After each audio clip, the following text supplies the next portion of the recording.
नमस्कार। पिछले वीडियो में हम लोगों ने बक्सर युद्ध को समझने का प्रयास किया था। आज हम लोग बक्सर युद्ध के परिणामों को समझने का प्रयास करेंगे। जैसा कि हम लोग जानते हैं कि 1763 ईस्वी में मीर कासिम को अपदस्थ करके मीर जाफर को पुनः गद्दी पर बैठा दिया गया था।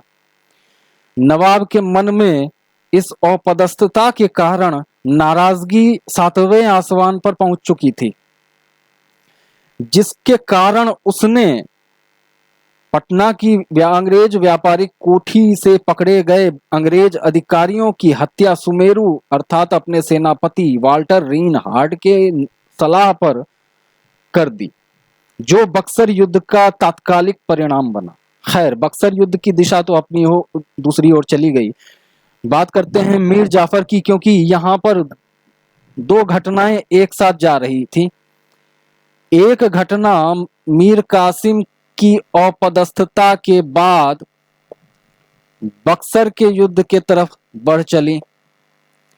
दूसरी घटना बंगाल के प्रशासनिक दायित्व से संबंधित थी और मीर जाफर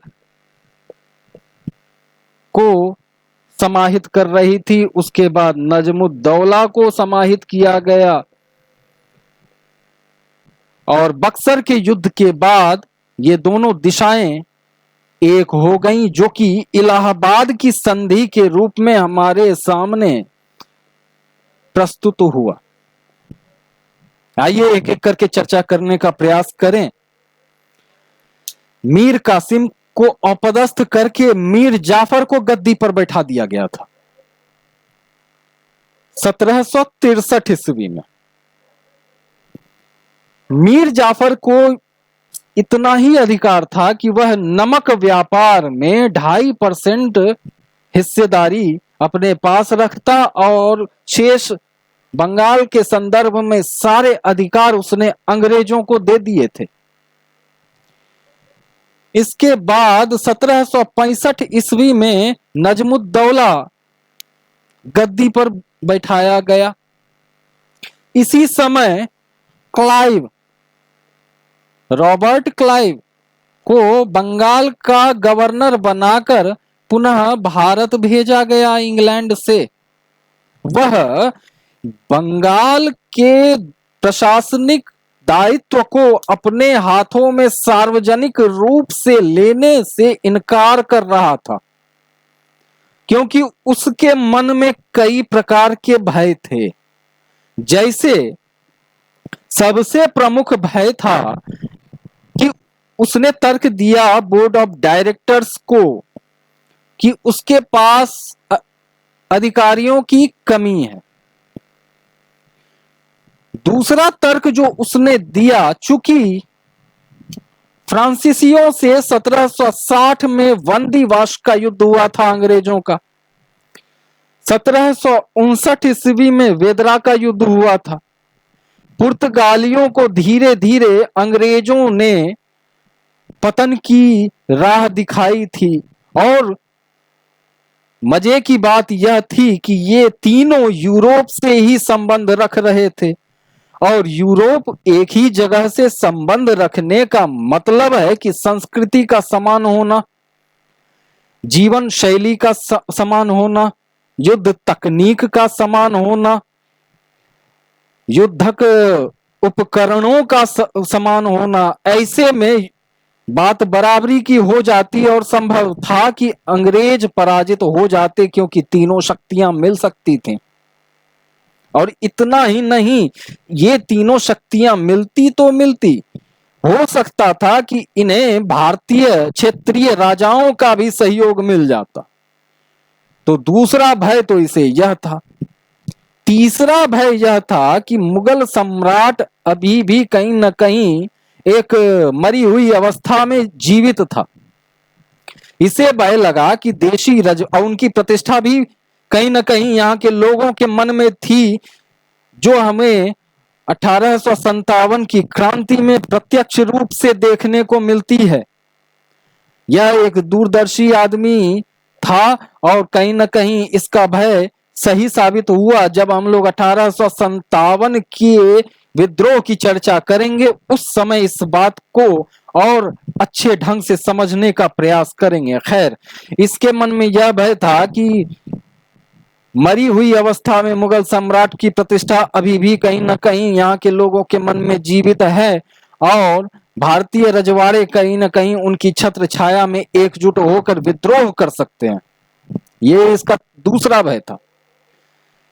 चौथा कारण जो इसने दिया, चौथा तर्क जो इसने दिया कि यह बोर्ड ऑफ डायरेक्टर्स के नीतियों का पालन करना चाहता है।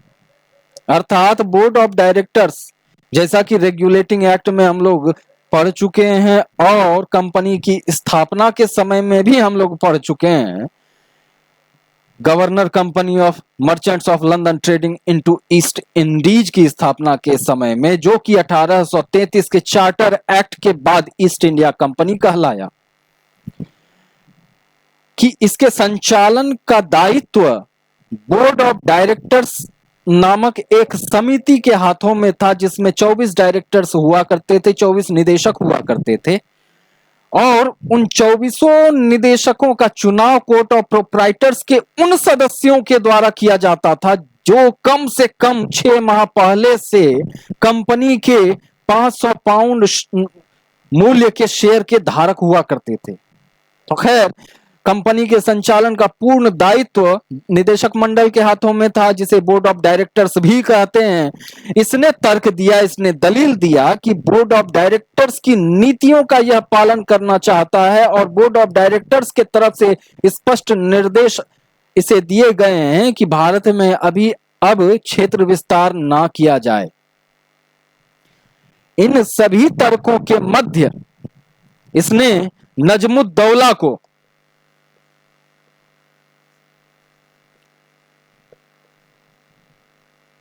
(1765 ईस्वी में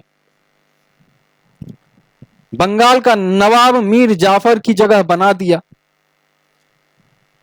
बक्सर का युद्ध तो ये लोग हेक्टर मुनरो के नेतृत्व में जीत ही चुके थे और इसे नवाब बना दिया। नवाब बनाने के पीछे कारण था कि यह अल्प वयस्क अवस्था में था। दूसरी बात,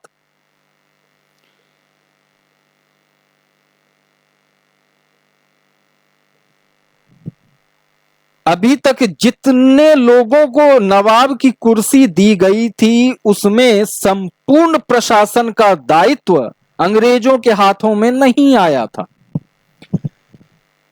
मीर जाफर के समय में जब उसका पहला टेन्योर आरंभ हुआ था 1757 से 1760 के ईस्वी में के दौरान, उस समय अंग्रेजों को 24 परगने की जमींदारी प्राप्त हुई थी।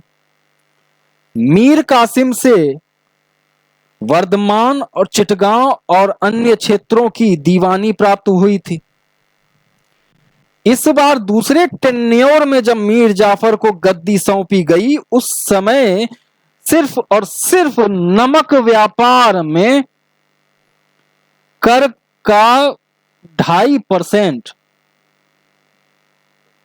हिस्सा नवाब को दिया जाता था। बाकी सभी लाभ, सभी दायित्व अंग्रेजों ने अपने हाथों में रख लिए थे। मीर जाफर के बाद अब अंग्रेजों की लालसा बढ़ती चली गई। वह एक छत्र राज करने के मूड में आ चुके थे बंगाल में, लेकिन सार्वजनिक तौर पर नहीं। सार्वजनिक तौर पर वो यहां के ही किसी व्यक्ति को नवाब की कुर्सी देना चाह रहे थे और पीछे से, बैकडोर से ये पूरे बंगाल, बिहार, उड़ीसा का दायित्व अपने हाथों में रखना चाह रहे थे, संचालन अपने द्वारा करना चाह रहे थे। इसलिए इन्होंने इस बार नजमुद्दौला को नवाब की कुर्सी दी, जो कि 1765-66 के मध्य बंगाल का नवाब बना। तो ये सारी बातें हो गई। लेकिन अंग्रेज बक्सर के युद्ध के बाद शुजाउद्दौला और शाह आलम द्वितीय को भी सबक सिखाना चाह रहे थे, या यूं कहें, अगर सामान्य भाषा में बात करें तो अंग्रेज अवध और शाह आलम द्वितीय के उठते सर को कुचलना चाह रहे थे। इसलिए क्लाइव के लिए आवश्यक हो गया था 2 संधियां करना। इलाहाबाद में इसलिए बहुत सारी पुस्तकों में इलाहाबाद की एक ही संधि की चर्चा की जाती है, लेकिन वास्तव में इलाहाबाद शहर में 2 सेपरेट संधियां की गई थीं। पहली संधि 12 अगस्त 1765 को नजमुद्दौला, बंगाल का जो नाम मात्र का नवाब था, और शाह आलम द्वितीय के साथ क्लाइव ने किया। दूसरी संधि क्लाइव ने अवध के नवाब शुजाउद्दौला के साथ की 16 अगस्त, 4 दिनों के बाद, 16 अगस्त 1765 को। पहली संधि के बारे में तत्कालीन इतिहासकार गुलाम हुसैन ने अपनी पुस्तक सियारुल मुतखैरिन, ध्यान दीजिएगा, इस लेखक की चर्चा सिराजुद्दौला के समय में हुई ब्लैक होल की घटना में भी की गई थी। इसी ने पुष्टि की थी कि ब्लैक होल की घटना एक हाइपोथेटिकल घटना थी, इसी पुस्तक ने। और इसी पुस्तक में इलाहाबाद की पहली संधि के बारे में भी यह लिखा गया था कि इलाहाबाद की पहली संधि, जो कि 12 अगस्त 1765 को की गई थी, करने में क्लाइव को इतना भी समय नहीं लगा जितना एक गधे को खरीदने में लगता है। इतना, मतलब इस संधि को करने का टाइम पीरियड इतना शॉर्ट बताया गया इस पुस्तक में कि उतना शॉर्ट टाइम पीरियड तो एक गधे को खरीदने में भी नहीं लगता है। खैर, 12 अगस्त को क्लाइव, शाह आलम द्वितीय और नजमुद्दौला के मध्य एक संधि हुई, जो कि इलाहाबाद की प्रथम संधि के नाम से भारत के इतिहास में जाना जाता है। इस संधि के तहत शाह आलम द्वितीय को 26 लाख वार्षिक पेंशन देने की व्यवस्था की गई और साथ साथ अवध के नवाब से, अब यहां पर हेर फेर किया गया था क्षेत्रों का, ध्यान दीजिएगा, अवध के नवाब से कड़ा और मानिकपुर लेकर शाह आलम द्वितीय को दे दिया गया। हालांकि उसकी दीवानी का अधिकार अंग्रेजों ने अपने पास ही रखा था, अर्थात आर्थिक मामले अंग्रेजों ने अपने पास रखे थे। उस अवस्था में भी प्रशासनिक दायित्व ही सौंपा गया था शाह आलम द्वितीय को। तो खैर, अवध के नवाब से कड़ा और मानिकपुर लेकर शाह आलम द्वितीय को दे दिया गया। नजमुद्दौला का तो कोई अस्तित्व ही नहीं था, वह अल्प अवयस्क अवस्था में था, जिसके बदले शाह आलम द्वितीय ने अंग्रेजों को बंगाल, बिहार, उड़ीसा की दीवानी दे दी। अब थोड़ा सा समझने का प्रयास कीजिएगा, एक बारीक पॉइंट यहां पर आता है। कहने के लिए नजमुद्दौला आरंभ में, उसके बाद शाह आलम द्वितीय कहने के लिए नवाब था, लेकिन बंगाल, बिहार, उड़ीसा प्रत्यक्ष अप्रत्यक्ष रूप से अंग्रेजों ने अपनी कस्टडी में ले लिया था। लोगों को दिखाने के लिए ये बंगाल, बिहार, उड़ीसा शाह आलम द्वितीय के अधीन थे, अदरवाइज और इनडायरेक्टली रूप से ये कहीं न कहीं अंग्रेजों के कंट्रोलिंग रीजन में आ रहे थे। इससे इस तरह की अवस्था पैदा करके क्लाइव ने अपने सभी भयों को समाप्त करने का प्रयास किया, जो कि देशी रजवाड़ों से भय था उसे, जो 2 कंडीशन में विद्रोह कर सकते थे। पहला, डच, फ्रांसीसी और पुर्तगालियों के साथ मिलकर विद्रोह कर सकते थे अंग्रेजों के खिलाफ, या मुगल सम्राट की छत्र छाया में आकर विद्रोह कर सकते थे। तो इस प्रकार इसने अपने हर प्रकार के भय का कहीं न कहीं उन्मूलन करने का प्रयास किया इस प्रथम संधि के तहत। एक बात बताना अनिवार्य हो जाता है कि ये जो 26 लाख रुपए वार्षिक पेंशन की व्यवस्था इलाहाबाद की प्रथम संधि के तहत की गई थी, इसे वॉरेन हेस्टिंग्स ने अपने कार्यकाल में समाप्त कर दिया था। अर्थात इलाहाबाद की प्रथम संधि वॉरेन हेस्टिंग्स ने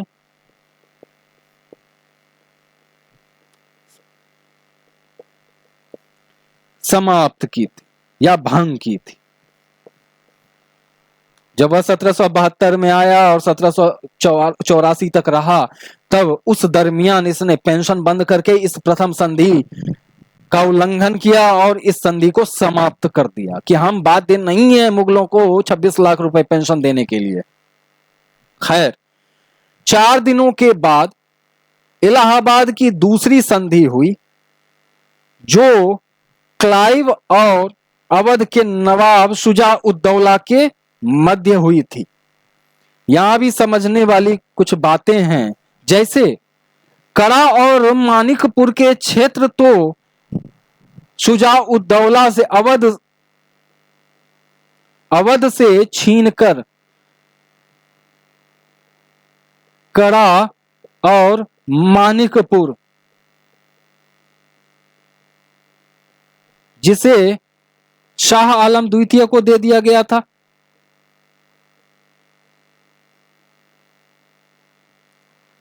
शेष बचा जो क्षेत्र था, इस पर अंग्रेजों के संरक्षण में शुजा-उद-दौला के अधीन कर दिया गया।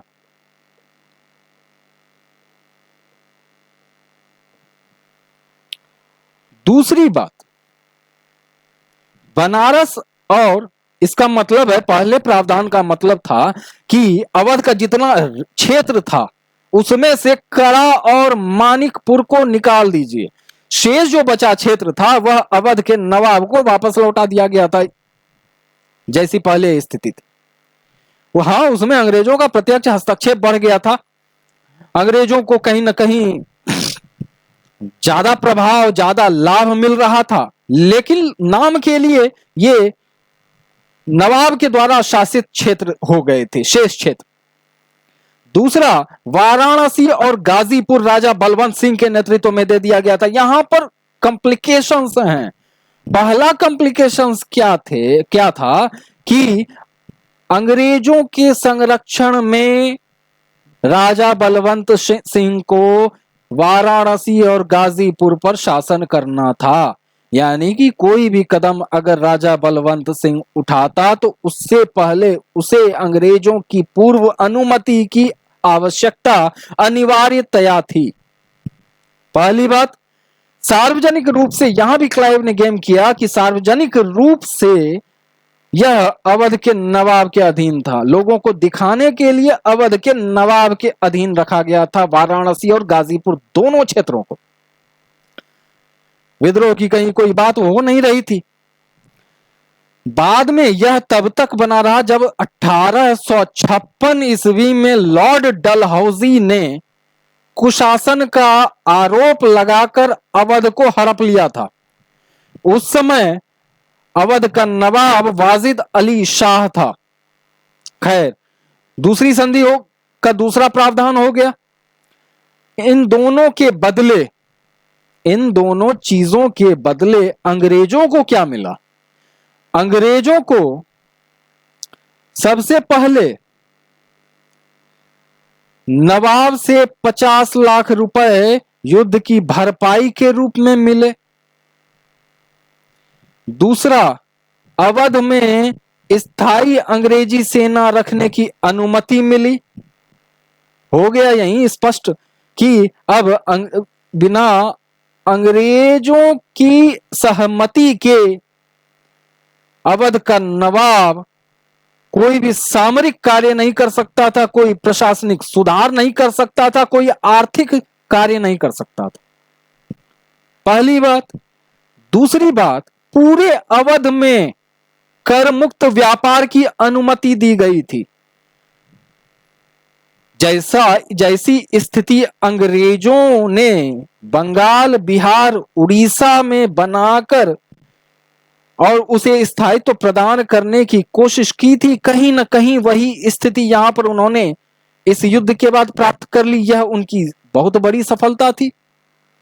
दूसरी बात, चुनार का दुर्ग, चुनार के दुर्ग का बहुत महत्वपूर्ण स्थान था। वो चुनार का दुर्ग इन्होंने अपने कब्जे में ले लिया। इस प्रकार नाक को उन्होंने सीधे तरीके से ना पकड़कर टेढ़े तरीके से पकड़ा और अवध पर अपने स्थायी शासन की स्थापना कर डाली। याद होगा जब 1659 ईस्वी में 1659 ईस्वी में ऑक्साइडन का एक उत्तराधिकारी आया था भारत, जेराल्ड अंगियार। उसने बोर्ड ऑफ डायरेक्टर्स को एक पत्र लिखा था कि समय आ गया है, थोड़ा सा हम हट रहे हैं, समय आ गया है कि हम तलवार के बल पर व्यापार करें।